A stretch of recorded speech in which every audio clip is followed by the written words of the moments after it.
Chers amis, bonsoir. Ce soir, Bezat Hashem, nous allons commencer le chapitre 5 du Mesilat Yesharim, intitulé « Les obstacles que rencontre la vigilance et comment s'en préserver ». Les obstacles que rencontre la vigilance sont de trois sortes. Le premier, la préoccupation constante des affaires. Le second, la légèreté et la raillerie. Le troisième, les mauvaises fréquentations. Nous allons les examiner un par un. Pour ce soir, nous allons étudier principalement le premier. Nous avons déjà parlé de la préoccupation constante des affaires. Lorsque l'homme est préoccupé par ses soucis matériels, ses pensées sont comme enchaînées à cette charge qu'elles assument. Il leur est donc impossible de laisser le cœur s'appliquer aux éléments et à la vie spirituelle.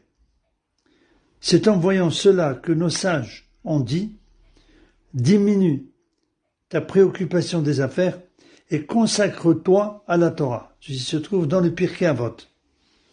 Sans doute, il est nécessaire que l'homme travaille pour gagner sa vie, mais il n'est pas indispensable de s'affairer au point de n'avoir plus le temps de servir Dieu. Aussi, nous a-t-on prescrit de fixer un temps pour l'étude de la Torah. Nous avons déjà rappelé que c'est elle, c'est-à-dire la Torah, qui est le plus indispensable à celui qui veut parvenir à la vigilance, comme nous l'a enseigné Rabbi Pinhas, la Torah mène à la vigilance.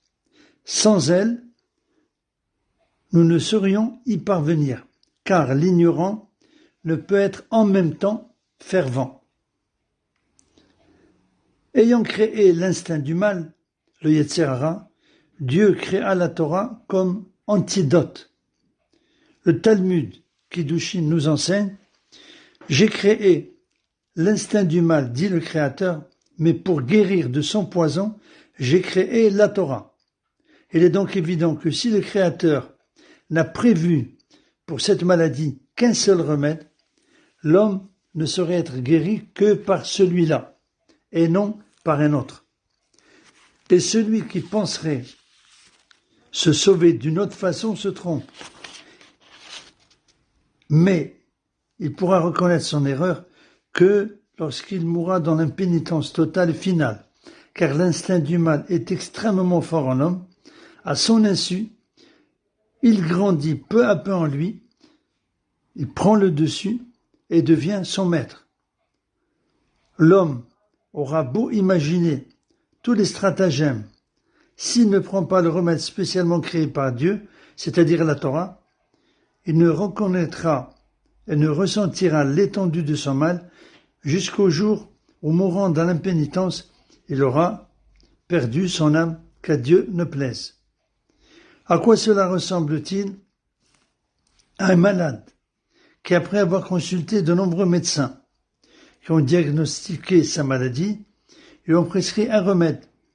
Ce malade s'aviserait, sans rien comprendre lui-même à la médecine, de négliger ce remède et d'aller choisir un remède complètement étranger, le premier qui lui viendrait à l'esprit. Ne serait-ce pas s'exposer à la mort? Il en est de même ici. Personne ne connaît la maladie de l'instinct du mal, du Yetzer Hara, ni sa nature, ni sa force, hormis le Créateur qui l'a créé. Et le Créateur lui-même nous avertit que le seul remède, c'est la Torah, qui pourrait donc l'abandonner et prendre un autre remède et pour pouvoir vivre. C'est pratiquement impossible.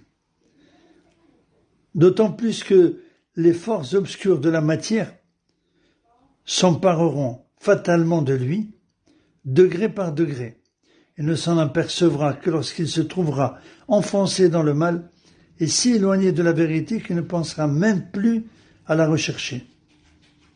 Si au contraire, l'homme s'adonne à la Torah, la contemplation de ses voies, l'étude de ses prescriptions et de ses avertissements finiront par susciter en lui le sursaut d'énergie qui le mènera sur le bon chemin.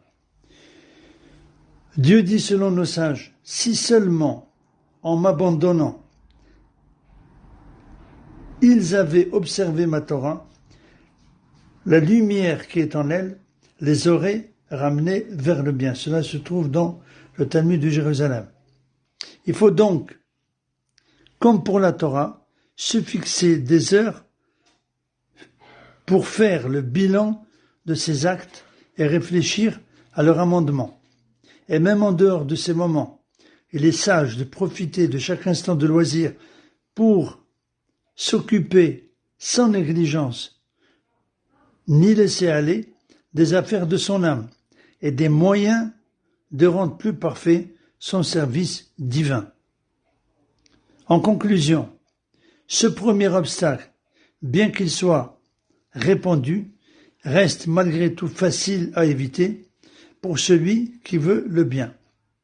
C'est-à-dire, il faut simplement savoir, encore une fois, que le seul remède, l'antidote de l'instinct du mal, c'est l'étude de la Torah.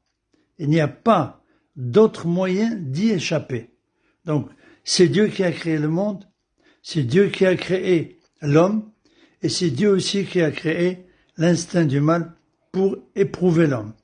Donc, Dieu connaît l'antidote de cet instinct du mal, c'est la Torah. Voilà donc l'enseignement capital que nous retenons de ce cours d'aujourd'hui.